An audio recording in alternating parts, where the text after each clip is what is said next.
We're back. How are you guys? Did you miss us? Did you miss us? Did you miss us? Okay, so for those of you who are new to us, we are the Sammie, Nicole, and FeeFee show, and we have our own channel here on YouTube. And on our channel, we basically discuss all things love, life, relationships, and even pop culture from both the millennial perspective and the Generation X perspective. So, we got a real nice little topic for y'all tonight, all right? Now, recently this past week, for those of you who follow me on Instagram at underscore it's Sammie Nicole underscore, I put up a post about a guy from Facebook. And basically, in the post, he was saying, you, and I'm going to paraphrase because he used some profanity. In the post on Facebook, the gentleman said, you ladies really be dating men who make y'all go half on the rent. Roommate assholes, basically. And so when I saw that post on Facebook, I'm not gonna lie, y'all, I fell out. I hollered, okay? It was hilarious. Okay, hilarious, all right? But it got me thinking. So I headed over to my IG again at underscore it's Sammie Nicole underscore if you want to follow me. And I just basically took a poll and asked my followers, do they believe that the man or the masculine partner within the relationship should pay all the bills, or should it be 50-50? And from my poll, I had about what, maybe 11, 12 or so people who saw it and participated, and I want to say maybe 67% of the people believe the bill should be split 50-50, meaning the woman should pay half of the amount, the man should pay half of the amount. And only, what, 33% believe that the man should pay all the bills. So it got me thinking, and I just wanted to ask you, Mom, from a Generation X perspective, and how you saw your parents do it, baby boomer generation, and before baby boomers, that generation, like how did things go with gender roles and who paid the bills? Okay, so how I saw my parents do it and how I saw my aunts do it, none of my aunts worked outside of the home unless they wanted to. It wasn't that they had to. I had one aunt that was an entrepreneur. She was what we call back then a beautician, what we call now a hairstylist. So she was an entrepreneur. Her husband was a mailman, worked for the post office. Had another aunt, husband worked in the steel mill. Clergy, I had one aunt, husband was clergy. But none of them worked outside the home.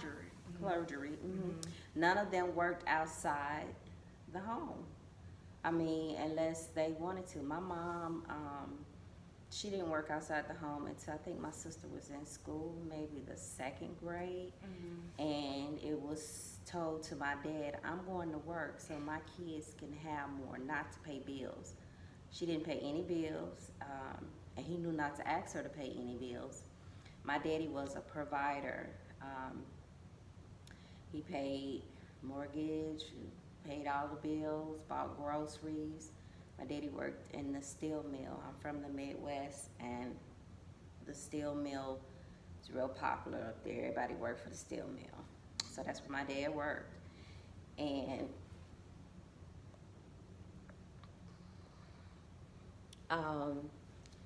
my mom didn't work outside the home, and and when she did, it was because she wanted to, not because she had to contribute to the home. She worked so that we can go shopping, so we can get our hair done, so we can go out to eat on the weekends. That's where her money went. She bought her first brand new car when she started working. I mean, so I've never seen my aunties or my mom work. Everybody's husbands worked and provided for them. I had some of my aunties' husbands actually brought their check home to my aunts. And handed it over. And then, whatever they needed, my aunts would give it, to her husband. But none of my aunts worked. None of them worked. And I mean, it wasn't, you never heard anything about, I gotta go to work because I gotta pay bills, or I gotta go to work because I gotta help so and so pay the mortgage. That of course, back then the cost of living economically It was cheaper. It was different. So you could live off of one. You could live off of one salary. I mean, I never wanted for anything. I don't think my cousins ever wanted for anything. I think we all grew up comfortably with a one person working household. And, I don't remember anything different. But now things are different economically. But I'm still a fan of, I think that the man should be the provider. I think that millennials, you guys need to marry a provider. Millennial women, if you want to get married. If you want to get married, I think that that's one of the things that you should look for when you look for a mate to marry is a provider. A man should provide for his wife and for his family. The wife is the helpmate, meaning that you help your spouse. Whatever needs to be done, you help. But a man is supposed to provide shelter and all the necessities for his family. And that's just the way I feel. Mm-hmm. That's my opinion. I know everybody does things different in their household. Whatever works for you guys, that work. If you work splitting stuff 50-50 down the middle, that is a roommate plan. That's a roommate. Roommate asshole. Sorry, y'all. That was hilarious. That's a roommate. So I mean, like I said, I didn't see anything different with my aunts. They, like I said, we lived a good lifestyle. None of them worked. Never worked. I had one that I don't think ever worked. And she had like 4 or 5 kids. And I don't remember them being homeless or not having anything. Things were just different then. Yeah, it's just different back then. But now you can have more if there is a 2-income household. Mm-hmm. You can have more, but I think the majority of it should be on the man as the provider. Mm-hmm. Because a man is gonna want to be ahead of his household. A man is gonna want to run his house and be ahead of his household.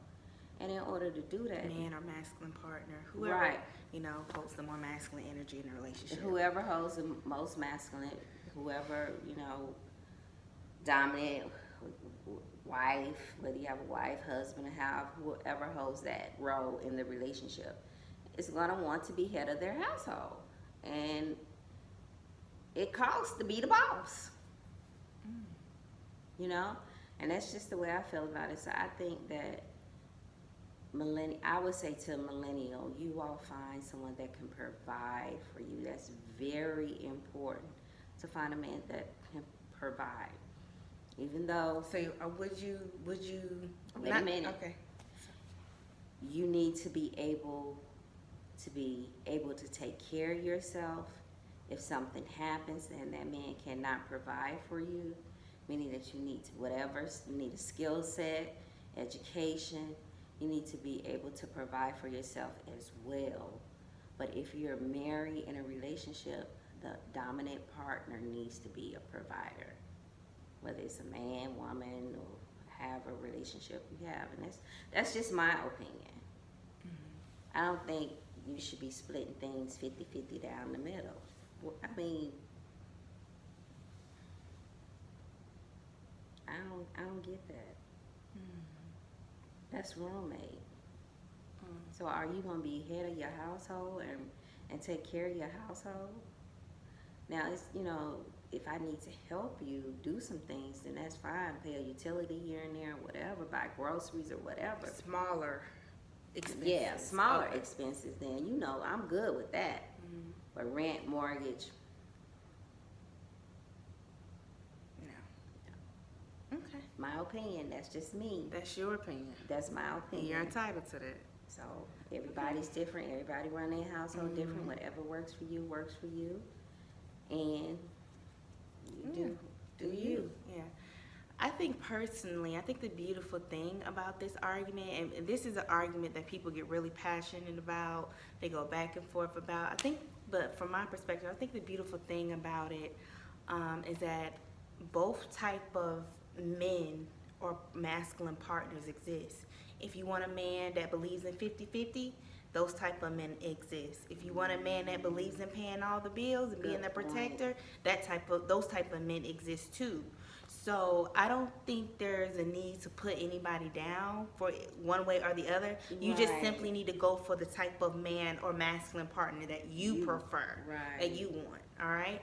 And so that's all it is. But you know, some women, they don't mind being the builder chick. They don't mind helping their man build from the bottom and he comes into the relationship with darn near nothing, you know. Yeah. But the only caveat to that is when you're dealing with somebody that doesn't have anything or that needs your help financially, you do kind of have to take into account that if they were in a better place financially, would you still be their first choice? All right. So that's the only thing I would think about when it comes to that.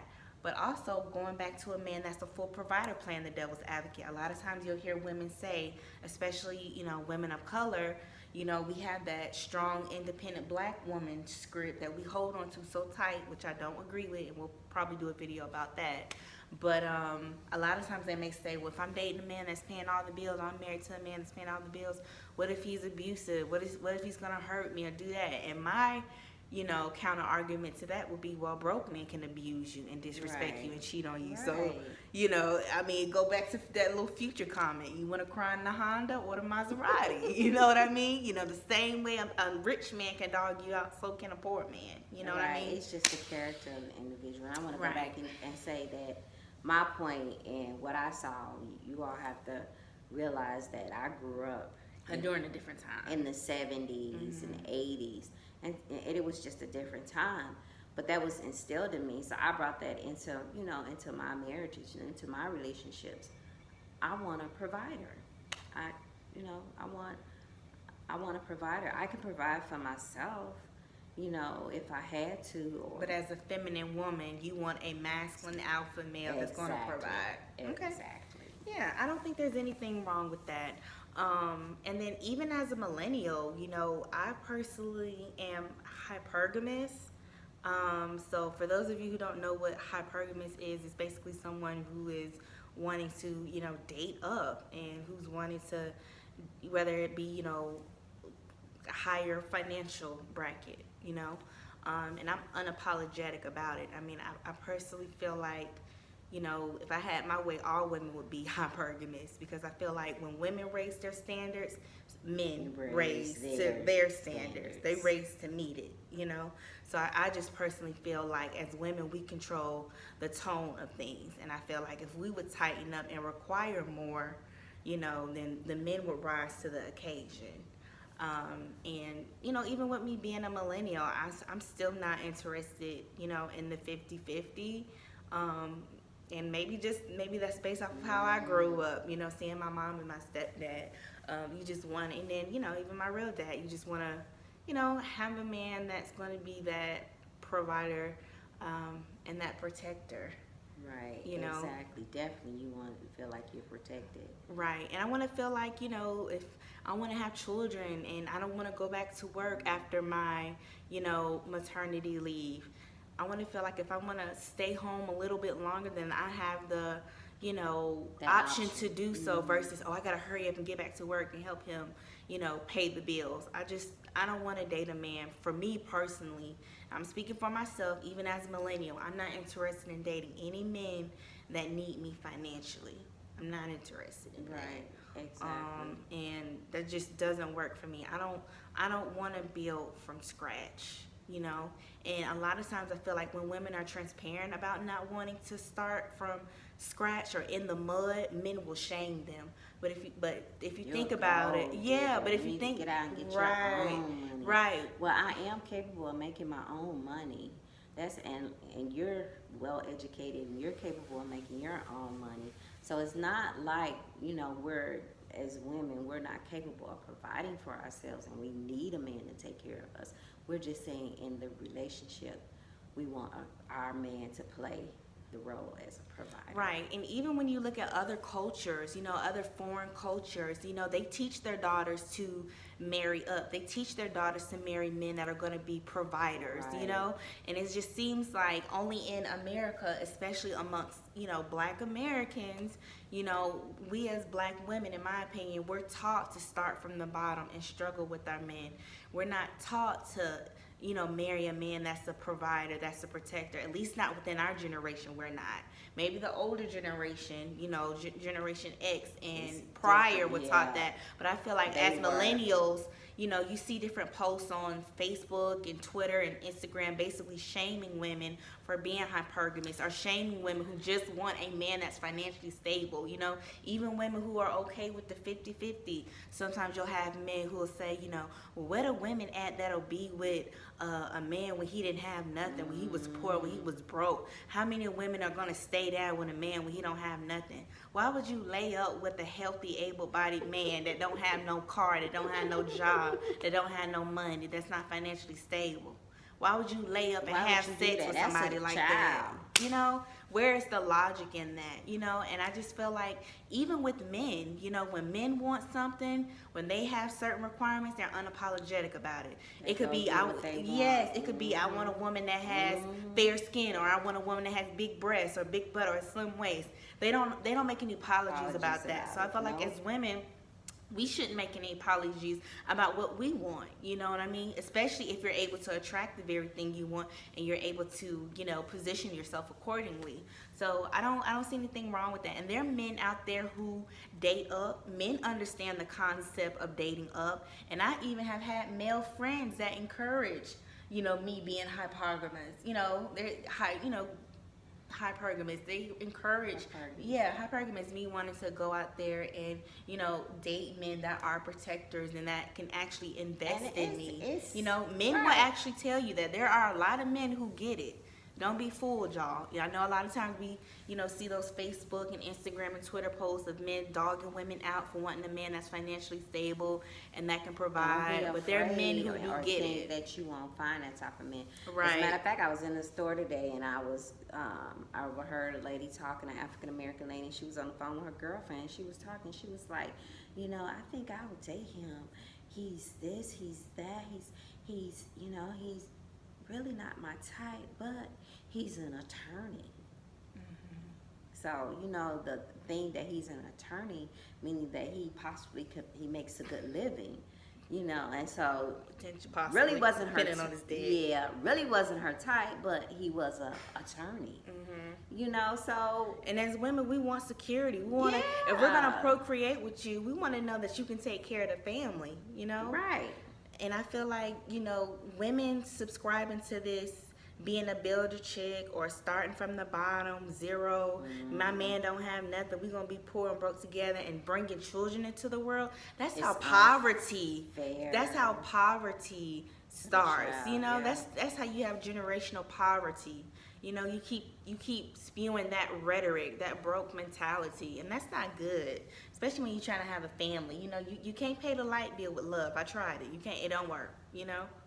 So no, it doesn't work. And then another thing, men will go along with you taking care of them, but it have no problems living in your house under your roof, you buying their clothes, right. But they still want to be that man and be dominant in that relationship. Right. But as women, we feel like if I take care of you, then you gonna do what I say. Right. And you ain't gonna be leaving out of here. And you ain't gonna be staying out all night because I do this for you and I do bring me my car back. I mean, come on. Who wants to deal with all that? Right. And then when those men do get up on their feet, what they gonna do? Leave her and go get what they really want. She was the builder chick. She was the builder chick.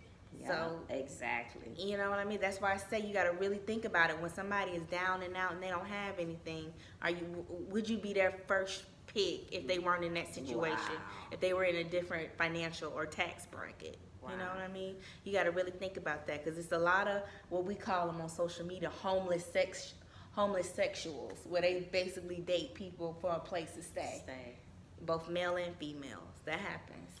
Yeah, it's just, You know, it's just a different time from It is. when I was It growing up is. with you millennials and doing my time. I just saw things different, and it was normal. You know, I thought that was normal for my mom not to work. You know, unless she went to work, and she made it pretty clear to my dad, I'm going to work to do things so my kids can have extra. So it will put us in a different economical bracket, but my money is not gonna contribute to this household. You still gonna take care of this house. That's pretty much what she told my daddy. Right. And we made a come up. Yeah. We got more. We did more activities outside the home, and we were pretty comfortable. And like I said, I don't remember any of my cousins or anybody ever going without. Their moms didn't work. It was just a normal thing. Yeah. I think one of the reasons with my generation why more so we tend to fall for the more 50-50 route. The women pay half, the man pay half. It's because, you know, a lot of us are coming from single parent homes. That's true. You know, or we come from homes where we saw our moms take care of her partner, her man. You know, we saw mom hustling to make ends meet, you know, whether she had a man laying up with her or not. So I think that's part of the reason, you know, why we feel that way. And then a lot of times, again, women feel like if they're dating a man that's taking care of everything financially, he's going to be controlling, he's going to be bossy, he's going to do this, he's going to do that. But a broke man can do the same thing too. And a lot of times they do the same thing. They still have the audacity to nut up on you, you know. So it's like, either way, you taking a gamble. Yeah. All has to do with character. Yeah. But I don't think you should be shamed if you believe in 50-50 or if you believe in if that's what you 100% of believe, men. if Do that what works for you. Do what works for you. yeah, what works for you. Because both type of men exist. So that's the beautiful thing about it. You know, again, if you want a brother that's doing 50-50, it's a lot of them out there. If you want a brother that's like, I got all the bills, you know, I'm gonna take daddy care got of it. take care of my exist too. household, take care of Right. and there are men out there. There are men that provide, make sure that everything is taken care And of. have They no want- complaints. They and take have pride no- in it. And take pride in that. Take pride in taking care of their wives and their children, and don't never say anything about it. I mean, that's, you know, that's the way they want to do it. And then you have some that just don't want to do it. They like what you bring to the table. Exactly. They want you to help them pay off their debt and level up and get their money right. They want you Right. to help them So invest in their business, they app. you're right. Exactly. Let me stop. So But yes, y'all, let us know what you think down in the comment section about this. Who should pay all the bills? The more masculine partner or the more feminine partner? And let us know down in the comment section. And what do you think about it? From if you're a millennial, what is your perspective about it? If you're Generation X or a baby boomer, let us know what you think about it. All right. And anything else you want to say, Mom? nope. Just do what works for you. Do what works for you. We ain't paying your bills, so do what works for you, y'all. Do what works for you and what Yeah. makes you happy Right. in your relationship. You know, but I will, that 50-50 thing, that's definitely like a roommate. And I think that sometimes, you know, now people just be so glad, you know, to be in a relationship and have somebody to pay bills. They They'll wanna just be take on anything. They'll just take anything, you know, and I think that, you know, and my generation too, but I think that now with you guys, anything goes. There's no rules, there's no barriers, there's no boundaries. We want to get rid of gender roles. Yeah. In our generation. Yeah, no gender roles. I mean, it's just whatever. There's no structure. There's no limits. No, you know, anything goes. And it's like, come on, you all have got to have some type of structure and some boundaries and things in your relationships, because that's why you guys have such a hard time. You know, you gotta, sometimes it's good to go back to the old ways, do things the old way. Some things are good. Some things are Yeah. good. Yeah, some things are good. I would agree. Okay. I get it. Okay. So yeah, y'all. I'm Sammie Nicole. This is FeeFee. Until next time, we are the Sammie Nicole and FeeFee Show. Be sure to like, share, subscribe to our YouTube channels, guys. Okay. And until next time,